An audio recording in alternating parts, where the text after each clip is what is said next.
flipped open its flap, withdrew a stack of scribbled work, and arranged it in her lap. "I've been going over our readings of the last 3 days," she said, "and I believe I finally made a breakthrough.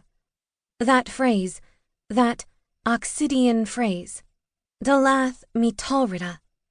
I found it again in—" "And how is your noble father?" Serene stopped. When she tilted her head up, the sky-blue hood slipped off her scalp, recently shaved of its new growth, according to the practice of the sisterhood. She met a pair of 2 knowing eyes set amid numerous delicate wrinkles, the sort of wrinkles caused by squinting long and hard for many years at many books. Ilda's face was otherwise unremarkable, never beautiful, even in its youth. Soft features, a bit doughy, but those eyes were arresting. Serene briefly considered the merits of lying to Sister Ilda, but she'd known the old nun far too long to attempt it. "He's well," she answered instead, and looked down at her work. "Sister Doucette came by with my morning crust and cup." Ilda leaned back in her chair, folding pudgy arms across her ample bosom. "She's never been one for keeping her peace, Sister Doucette. She told me another courier had come from Aldreda. Am I wrong, or has your father taken to writing to you with more regularity of late?" Serene pinched her lips between her teeth, biting down hard on the words trying to slip through. Haunts blast that Doucette. They shared a room in the novice's dormitory, and Serene had long ago learned never to share anything of a personal nature with her roommate. But Doucette's eagle eyes had a way of spying out everything her cat's ears didn't overhear. Serene felt Ilda's gaze fixed intently on the top of her head. She heaved a sigh, fingertips brushing against the papers she'd spread before her. But she would get nowhere with her Oxidian translations until this conversation was behind her. "My father is applying some pressure."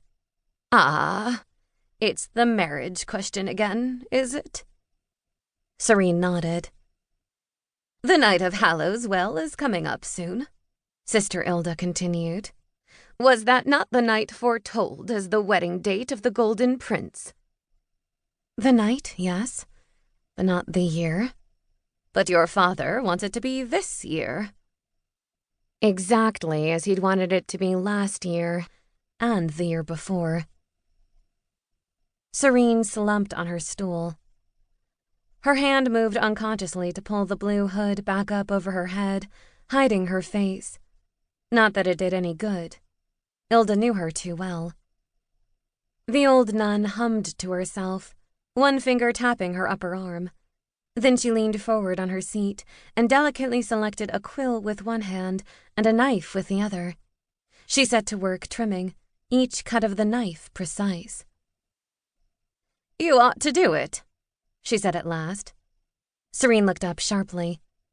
"I can't marry the prince." Her voice echoed against the stone arches. The scribes at the other end of the scriptorium looked up from their work and hissed viciously, fingers to their lips. Serene ducked her head in apology, but continued, her words tight and tense in her throat. "I can't. Our work it's too important. The translation is nearly complete. The discoveries we've made in the last few months will change everything. I can't leave now, not when we're so close. We have to finish and what then, girl?" Ilda set her quill aside, but continued playing with the trimming knife, turning it in her fingers. "What good will a translation do anyone, hidden away here in Civiline?" Serene bowed her head. She didn't want to answer. Her hand rested on the page, her fingers tensing. "Did you think we could sit on our knowledge forever?" Ilda persisted. "That we would never take it out into the wide world?" Serene swallowed.